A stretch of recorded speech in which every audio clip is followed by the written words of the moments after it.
Magandang araw po sa inyong lahat. Welcome po sa channel natin. Ako nga pala si Ibalitabay.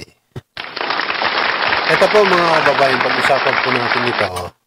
Itong ginawa ni Vice President Sara Duterte sa Dahej, mga babayan. Dahil alam niyo po, kahapon kasi dumating si Hanilet doon sa ICC sa Netherlands, kasama nga doon si Kitty Duterte. Ngayon, nagtangka po ito sila, si Vice President Sara, nagtangka po ito na magpuslit ng dalawang malalaking bag na hindi natin alam kung anong laman nun, at isang balikbayan box, mga kababayan, bag, malaki, bali tatlo, kitang-kita naman sa video, di ba? Ang nangyari mga kababayan dito, hindi sila pinayagan na ipasok doon sa loob kay Digong. Kita niyo na mga kababayan. Hindi po sila pinayagan, mga kababayan. Kasi po mga kababayan, ayan. Ayan yung balita. Galing yan sa GMA. Yan. Diba? Tapos may video pa yan mga kababayan. Mamaya ipi-play natin. Ngayon mga kababayan, itong dala-dala ni Hanilet siguro, kasi nga baka galing ito ng probinsya. Hindi nga natin alam mga babae kung anong laman nun eh. Di ba? Baka mayroon dun kulambo. Baka mayroon dun lechon.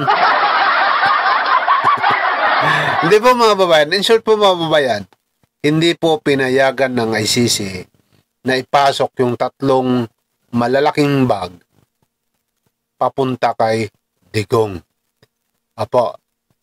Hindi po pinayagan kasi nga ganyan po sila kahigpit yan mga kababayan.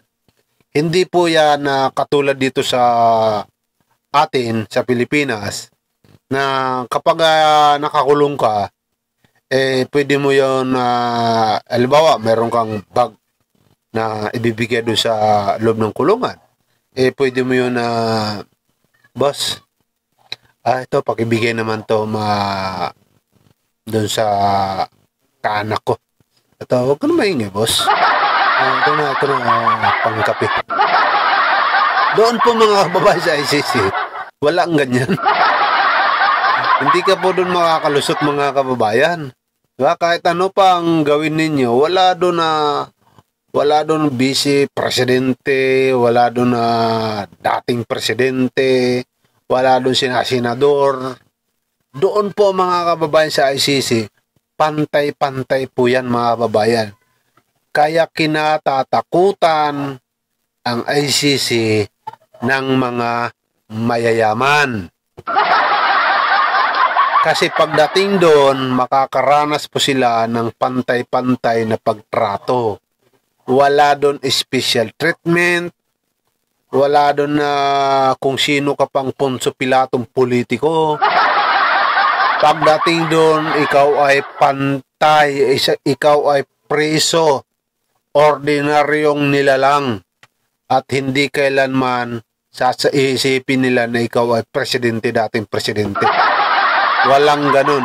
In short mga kababayan, ang nangyari, ang dala-dala ni Hanilet na gamit para kay Digong ay hindi po nakapasok. Baka ito ang dahilan, baka ito rin ang dahilan kung bakit nahihirapan sila pumasok, itong si Hanilet at saka si Kitty Duterte. Kasi baka iniisip ng mga, hindi natin alam kung anong iniisip ng ICC mga babayan. Pero ang masasabi lang natin dyan, talagang nawala ang kanilang kayabangan. Nawala ang kanilang kayabangan. Ano ngayon kung birthday ni Digong? Siyempre, isipin na ICC, ano ngayon? Hindi pwede yan. Bawal yan pumasok dito. Ano bang laman ng mga bag na yan? Bakit kailangan nyo ng malalaking bag? Bakit 3 na malalaking bag ang kailangan? Tapos meron pang nakalagay na paper bag na puro yata pagkain yun. Diba? Hindi pinayagan po ipasok. Ibinalik. Ibinalik ni Vice President Sara ang kanyang palusot. Hindi naman palusot dahil inamin naman ni Vice President na yung dala-dala nila ay hindi pinapayagan ipasok doon kay Digong. Yan, di ba? Kaya pantay-pantay tayo at very good yan para sa mga taga-CC, mga babayan. Ito, pakinggan natin mga babayan. Itong pakinggan nyo lang pakinggan nyo lang po mga babayan. Pakinggan natin na pwede rin naman siguro makita natin, ipakita ko lang sa inyo. Ito, pakinggan natin na panoorin natin mga babayan ito. Itong balitang ito. Vice President Sara Duterte went to the Hague Penitentiary not to visit her father, former President Rodrigo Duterte, but to retrieve items they had attempted to bring in for him. Meanwhile, Hanilet Avancenia, the common law wife of Duterte, attempted another visit to him but was denied entry again. Joey Francisco with the story. It was almost end of visiting hours at the Scriveningen prison when Vice President Sara Duterte showed up. She was last seen here Monday when she visited her father, former President Rodrigo Duterte. Just minutes passed after the VP entered the facility, her security detail came out of the penitentiary. Ayun dalawang bago. Cases and a box. Ayun may pagkain pa yan. It was VP Sara who exited the facility, which was unusual to many because she usually spends 2 hours inside whenever she visits her father. Hindi ko po nakausap si Pangulong Duterte ngayong araw na ito. Nandito lang po kami para kunin yung mga gamit na pinapakuha. Na hiningi namin na kunin kasi hindi na siya mapasok doon sa loob ng kwarto ni Pangulong Duterte, kaya binalik nila. The pieces of luggage contained the ex-president's personal belongings brought here from Davao, but needed to be collected again after the facility didn't accept them. A few minutes after the vice president left, Shelito Hanilet Avancenia, Duterte's common law wife, arrived. She once again tried to visit the ex-president but was not allowed to do so. She immediately went to their supporters outside the penitentiary, evidently emotional. Avancenia didn't answer questions from the media, but she was heard giving this message to supporters. Padayon lang tas pag-ampo, wala may posible. While she was walking away from the facility, an associate of lead counsel Nick Kaufman approached her. Hanilet was heard asking why they still can't visit Digong. She also told the lady lawyer that she wishes to see Mr. Duterte on his birthday and on Saturday with her daughter Kitty. The lawyer's reply, "We are working on it." Ayan mga babayan. Katapos ni BP Sara hindi pinapasok kahit birthday, no? Tapos yung mga dala-dala na gamit ni Hanilet, ilang bag yan ay hindi rin pinapasok. Kitang-kita naman yung isang malaking dala-dala ni Sir na parang paper bag na punong-puno yata ng mga pagkain yun, ay ibinalik din mga babayan. Tapos 2 malita yung tinutulak ni Sir, hindi rin na pinapasok. Tapos si Sara ay hindi rin na pinapasok. Tapos sumunod si Hanilet mga babayan, hindi rin pinapasok. Kaya anong sagot ni Hanilet sa media? Ampo-ampo na lang. Ibig sabihin mga babayan ng ampo-ampo, magdasal-dasal na lang. Wala raw imposible mga kababayan. Tama yan, dasal-dasal na lang po tayo mga babayan. Lalong-lalo na kayo dyan. Dahil siyempre, matanda na yan, si Digong. Pero ako, mayroon kasing nagsabi na napakaganda dyan sa sa ICC.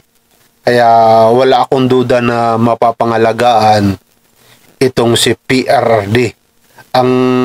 Baka mamaya ang iniiwasan lang dyan nila ng ICC na yun, no? Kaya kung ano-anong kainin ni Digong na galing sa mga pamilyang Duterte, samantala meron naman silang pagkain doon sa loob at araw-araw chine-check up ang kanyang kalusugan, baka iniiwasan ng mga taga-ICC nito na may makain tapos sa kanilang sisi pag natigi si Digong. Diba? Alam mo, mautak yung mga ICC na yan. Mautak yung mga ano yan. Hindi yan basta-basta tatanggap ng kung ano-ano para lang mapahamak ang kanilang preso dyan. Diba? Isa yan sa naisip ko. Baka iniisip ng mga taga-ICC na hindi pwede na kung ano-anong kainin ni Digong kahit birthday niya ngayon. Diba? Kahit birthday niya kahapon, hindi niya pwede sabihin na pwede siya kumain galing ng pagkain ng Pilipinas. Baka mamaya may mga tuyo pa yun. Diba? Mahilig si Digong sa tuyo. Or kaya mga hotdog. Kasi kaka naman tayo eh. 2 malita. Tapos isang paper bag na malaki. Na baka punong-puno ng pagkain yun. Para siguro sa birthday niya.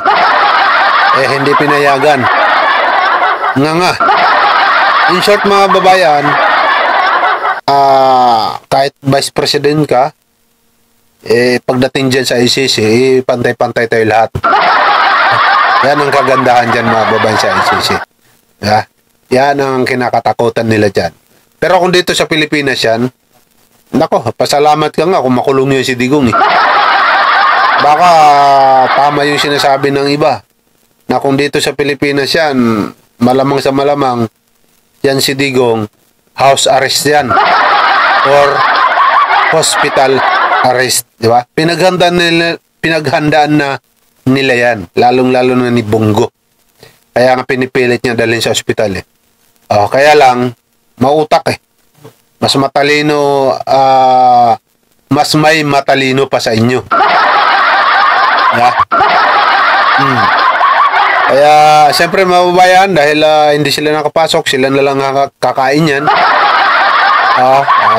Batiin na lang natin si Digong ng Happy Birthday, Digong. Hindi nakakain ng lechon. Okay po mga babayan, kung bago lang kayo sa channel natin, huwag mo nang kalimutan mag-subscribe at i-click ang notification bell para palagi kayong updated sa ating mga video at paki-like na rin po ng ating video at paki-share. Salamat po sa inyo lahat. See you next vlog.